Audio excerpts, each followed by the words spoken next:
vous n'avez pas la même culture, vous avez une différente éducation. Lui, peut-être dans sa famille, en fait, pour exprimer, par exemple, les émotions, on crie. Toi, chez toi, peut-être que, en fait, ça, vous retranchez. Donc, en fait, il faut que vous puissiez vous parler. Parce que c'est le premier élément de discorde, en fait.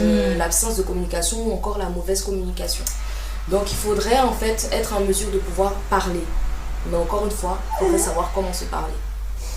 Il faut vraiment découvrir la personne que tu as en face de toi. Si par exemple, imaginons que ce soit une personne qui se frustre parce que elle a vécu des choses, donc automatiquement elle est un peu sur la défensive.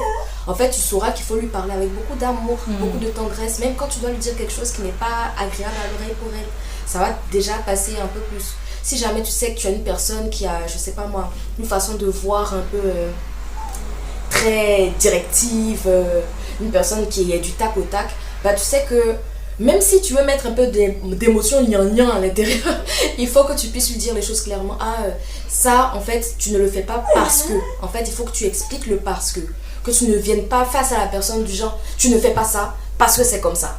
C'est moi qui l'ai dit, c'est comme ça, non. Tu lui dis, tu ne fais pas ça parce que. Et que la personne puisse comprendre, en fait, le bien fondé derrière. Et en toute chose, en tout cas, vraiment, en fait, apprivoiser, en fait, ta manière de communiquer selon la personne que tu as en face de toi. Mais il faut toujours être véridique. Je vous assure que c'est vrai.